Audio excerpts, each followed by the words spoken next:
எப்படி சார் இருக்கு? நல்லா வந்திருக்குங்களா? ம், நல்லா இருக்கு.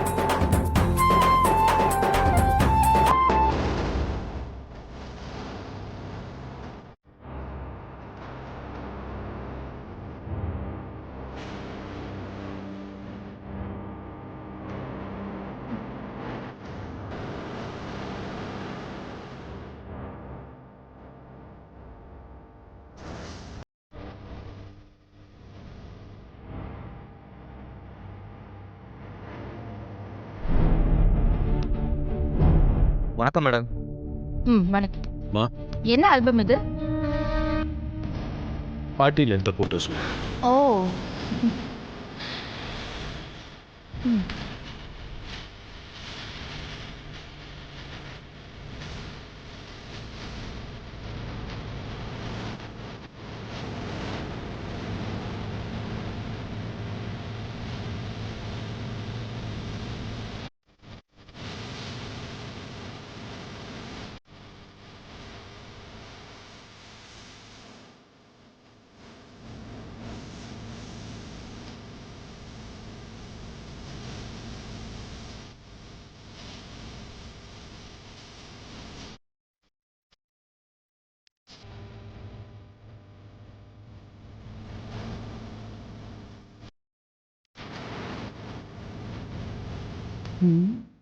ஆர்வமா ஆல்பத்தை வாங்கினவ எதுக்கு இப்ப மித்ராவை முறைச்சிக்கிட்டு இருக்கா?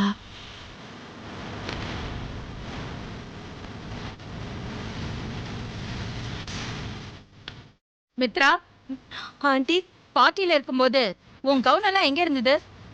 என்ன பண்ணிட்டு இருந்த நீ? என்னாச்சு ஆண்டி? ஏன் இப்படி கேக்குறீங்க? போட்டோஸ பாரு.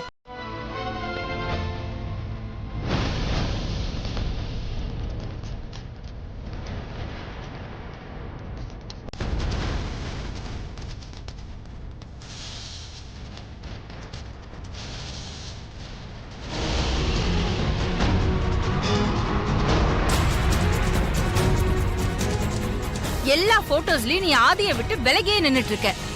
அது மட்டும் இல்ல, உன் முகத்துல ஒரு சந்தோஷம், சின்னதா ஒரு ஸ்மைல் கூட இல்ல. அந்த பிளாக்மெயிலர் தான் ஃபோன் பண்ணி என்ன டார்ச்சர் பண்ணிட்டு இருந்தானே. நான் எப்படி ஆண்டி சந்தோஷமா இருக்க முடியும்?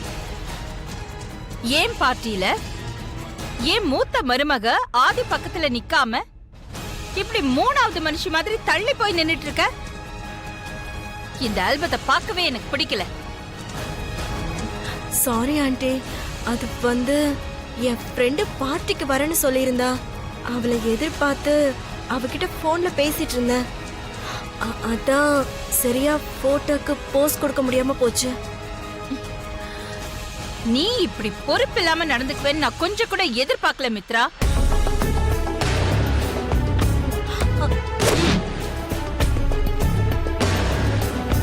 ஆண்டி,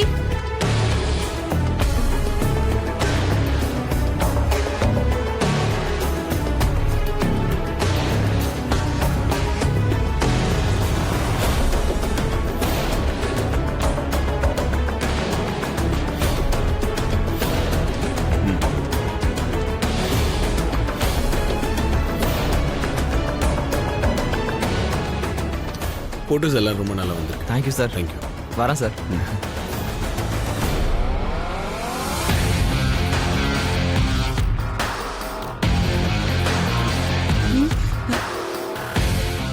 சரி, நீங்க ஃப்ரீயா சண்டை போடுங்க.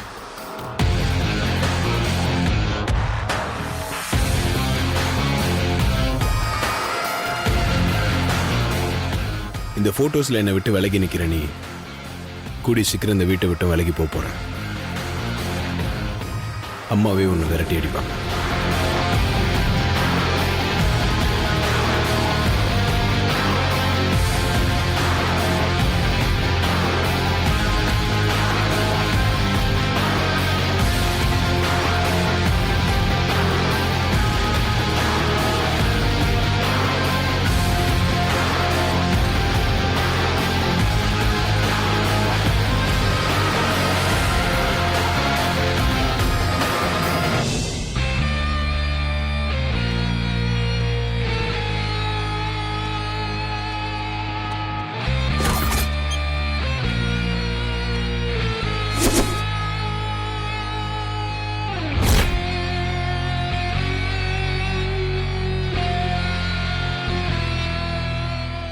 என்ன டிடெக்டிவ், நம்ம பசங்க உன்னை நல்லா கவனிச்சுக்கிறாங்களா? இல்ல வேலை வேலைக்கு உனக்கு சரியா சாப்பாடு கொடுக்கறாங்களா, குடிக்க தண்ணி கொடுக்கறாங்களான்னு நல்லா கவனிச்சுக்கிறாங்களான்னு கேட்டேன். இன்னும் எத்தனை நாளைக்கு தான் நீ இப்படி கஷ்டப்பட்டுக்கிட்டு இருக்க போற? ஆஃப்டர் ஆல் ஒரு சின்ன பென்டிரைவ், மித்ராவை பத்தின ஆதாரம் இருக்கிற அந்த பென்டிரைவ நீ என்கிட்ட கொடுத்துட்டா நீ சேதாரம் இல்லாம உங்க வீட்டுக்கு போயிடலாம்ல. இன்னும் எத்தனை நாள் வச்சு என்ன நீ கொடுமைப்படுத்தினாலும் என்கிட்ட இருந்து எந்த ஆதாரமும் உனக்கு கிடைக்காது. உங்ககிட்ட இருந்து என்னை காப்பாத்த கண்டிப்பா ஆதி வருவார், எனக்கு நம்பிக்கை இருக்கு. சபாஷ் தீபக், உன்னோட நம்பிக்கைக்கு என்னுடைய பாராட்டுக்கள். ஆனா ஆதி உன்னை இங்க தேடி வர வரைக்கும் நான் உன்னை இங்க வச்சிருக்க போறதில்ல. என்ன டிடெக்டிவ், உன் பேச்சுல இருந்த நம்பிக்கையும் தைரியமும் உன் முகத்துல இல்லையே. சாவுனா உனக்கு அவ்வளவு பயமா? மித்ராவை பத்தின ஆதாரம் என்கிட்ட இருக்கிற வரைக்கும் நீ என்ன கொல்ல மாட்டேன்னு எனக்கு நல்லா தெரியும். பரவாயில்லையே, என்னை பத்தி ஓரளவுக்கு நீ சரியாதான் புரிஞ்சு வச்சிருக்க. டிடெக்டிவ் இல்லையா? அதான் கடைசியா உன்கிட்ட கேக்குறேன், அந்த பென்டிரைவ் எங்க இருக்குன்னு உண்மையை சொல்ல போறியா இல்லையா?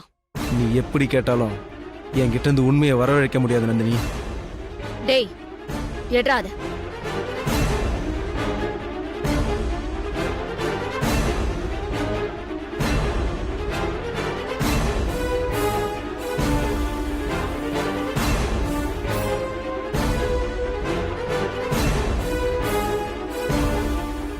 என்ன பண்ண போற? ஊசியை போட்டு என்கிட்ட இருந்து உண்மையை வரவழைக்க போறியா? அது நடக்காத நந்தினி. உன்ன மாதிரி மன வலிமை உள்ளவங்க கிட்ட ஊசி போட்டு முழுசா உண்மையை வர வைக்க முடியாதுன்னு எனக்கு நல்லா தெரியும். இது உன்கிட்ட இருந்து உண்மையை வர வைக்க போற ஊசி இல்ல, இது உனக்கு முடிவு கட்ட போற ஊசி. டேய் அவனை அழுத்தி புடிங்கடா.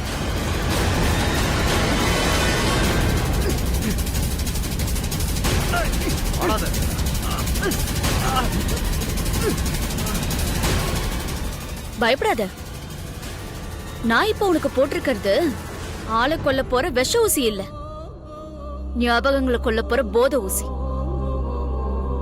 எனக்கு யூஸ் ஆகாத ஒன்ன, ஐ மீன் உன்னை அடைச்சு வச்சு பாதுகாப்பு கொடுக்கறதுக்கு நான் என்ன பைத்தியமா? அதான் உன்னை டிஸ்பஸ் பண்ணலான்னு முடிவு பண்ணிட்டேன்.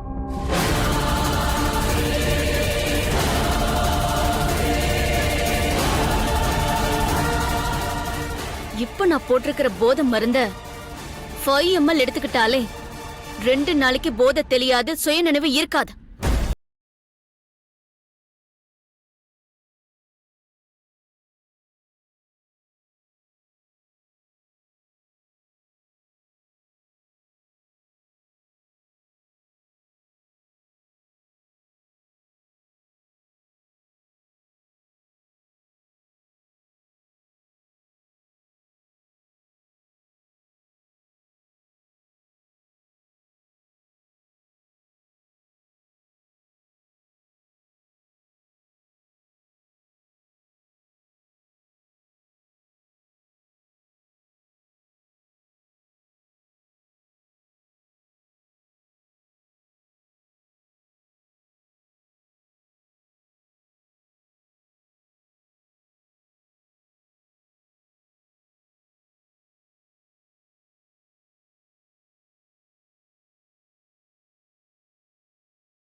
நான் சொன்ன கரெக்ஷன்ஸ் எல்லாத்தையும் பண்ணிட்டு எனக்கு மெயில் பண்ணுங்க. நான் அம்மா கிட்ட டிஸ்கஸ் பண்ணிட்டு என்னன்னு சொல்றேன். Okay, see you, bye.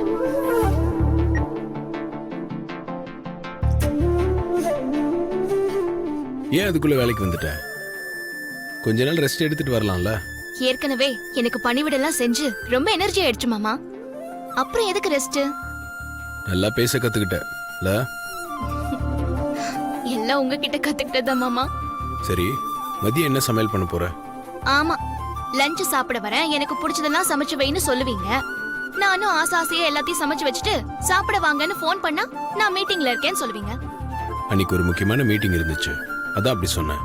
இன்னைக்கு நீ லஞ்ச் ரெடி பண்ணு, நான் சாப்பிட்டு தான் வெளியே போவேன், சரியா? நீங்க சாப்பிட்டு தான் போவேன்னு சொன்னதுக்கு அப்புறம் நான் சமைக்காம இருப்பேனா மாமா? நான் இப்பவே போய் சமைக்க ஆரம்பிச்சிடுறேன்.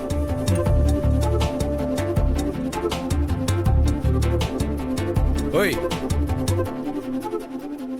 என்ன மாமா, ஏதாவது ஸ்பெஷல் ஐட்டம் ரெடி பண்ணணுமா? அதெல்லாம் ஒண்ணு வேண்டாம்.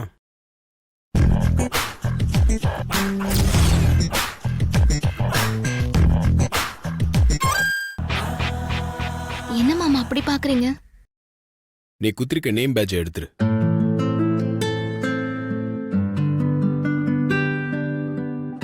என்ன யோசிக்கிற? நீ இந்த வீட்டோட வேலைக்காரி இல்ல, மருமக. உனக்கு இந்த பேட்ச்லாம் வேண்டாம், எடுத்துரு. ஏற்கனவே நான் கலர் புடவை கட்டக்கூடாது, மத்தவங்க கட்டிருக்கிற புடவை தான் கட்டணும்னு வனஜா அம்மா வேற பிரச்சனை பண்ணாங்க. இப்ப பேட்ஜையும் கழட்டிட்டா அத பெரிய பிரச்சனையும் ஆக்குவாங்க. வேண்டாம் மாமா. என்ன பிரச்சனை வந்தாலும் நான் பாத்துக்கிறேன். முதல்ல பேட்ச் எடு. என்ன யோசிக்கிற? நான் தான் சொல்றேன்ல, எடு. வனஜா அம்மா பேட்ஜ் எங்கன்னு கேட்டா என்ன சொல்றது மாமா?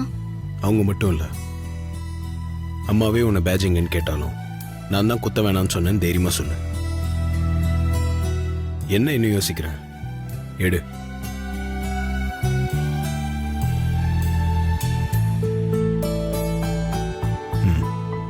குட். நீ போய்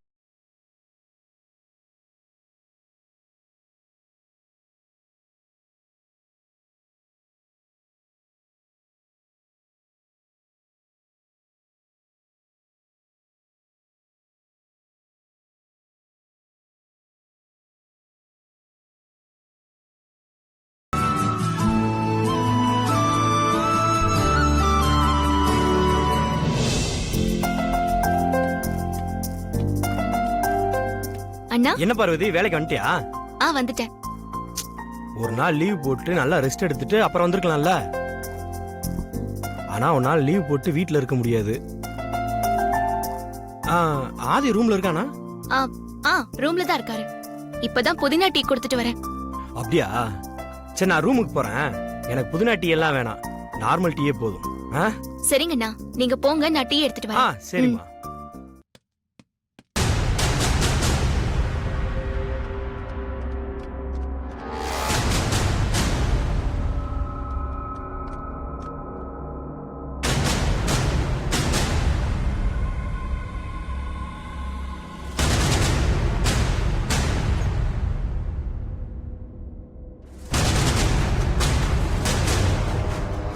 எதுக்கு சும்மா நின்னுகிட்டு பார்வதி கிட்ட ஏதாவது சாப்பிட சொல்லலாமே.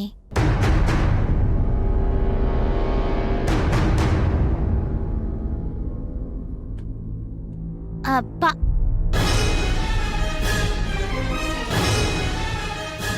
இந்த வேலைக்காரங்க எல்லாம் நேம் பேட்ஜ் குத்திட்டு இருக்கும்போது பார்வதி மட்டும் ஏன் நேம் பேட்ஜ் இல்லாம இருக்கா? என்னவா இருக்கும்? இத உடனே நம்ம போய் அத்தைகிட்ட சொல்லலாம்.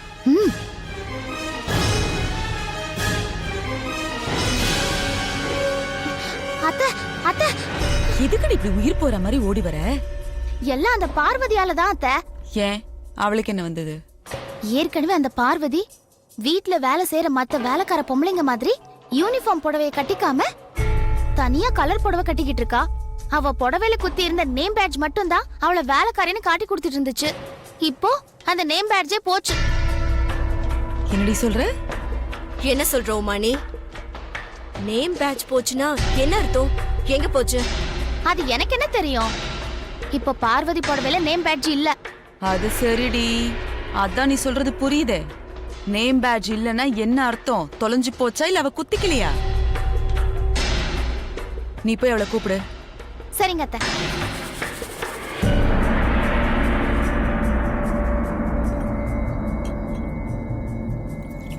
பார்வதி, சொல்லுங்க மாமா, என்ன வேணும்? எனக்கு வேணுங்கிறத அப்புறமா சொல்றேன். இப்ப அத்தை உன்னை கூப்பிடுறாங்க, வா. சரி, நீங்க போங்கம்மா, நான் வரேன்.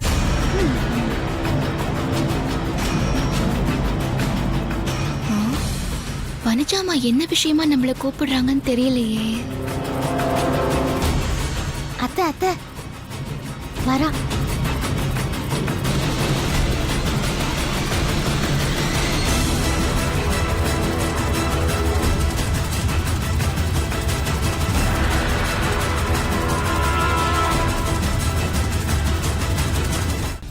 ஆமா, இந்த வீட்ல நீ யாரு? என்னடி முழிக்கிற? கரெக்ட், அது. என்ன மன்னிச்சிரு, நான் பண்ணதெல்லாம் தப்பு, தெரியாம தப்பு பண்ணிட்டேன், சின்னவளா போயிட்டேன், இல்லனா உன் கால்ல விழுந்து மன்னிப்பு கேட்பேன் அப்படின்னு அழுதனே, அத நினைச்சு பாக்குறியா? அப்படிலாம் பேசினாலே இப்ப என்னடா கால் மேல கால் போட்டு அதிகாரமா பேசுறாளேன்னு நினைக்கிறியா? அது சும்மா. அகிலா இருக்காளே, அவ முன்னாடி நான் அம்பி மாதிரி இருந்தேன். உனக்கு எப்போ நான் அண்ணியன் தான். அதெல்லாம் இருக்கட்டும். யாடி நீ இந்த வீட்ல? சமையல்காரி தான். ஆட, ஞாபகம் இருக்கா உனக்கு? பரவாயில்ல. அப்புறம் நேம் பேட்ச் எங்க?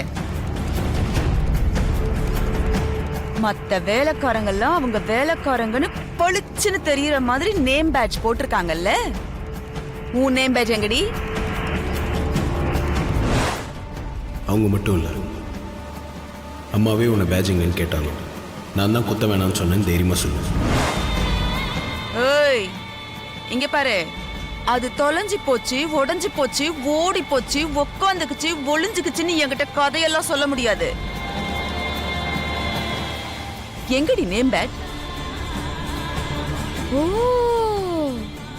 கரெக்ட். இந்த பார்ட்டில ஆதி பக்கத்துல நின்னு உரசி உரசி ஒட்டி நின்னு போட்டோக்கெல்லாம் போஸ் கொடுத்தியே, அதனால நீ இந்த வீட்டோட மருமகன் நினைச்சிட்டியோ? நீ எப்பவும் இந்த வீட்டு சமையல்காரி தான். ஏய், முழிச்சது போதும்.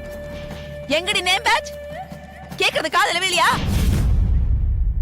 நீங்க இவ்ளோ நேரம் அவளை கேட்டுட்டு இருக்கீங்க, அவ வாயை திறக்கறாளான்னு பாருங்க ஆண்டி.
பார்வதி கிட்ட நேம் பேட்ச் குத்திக்க வேண்டாம்னு நான் தான் சொன்னேன்.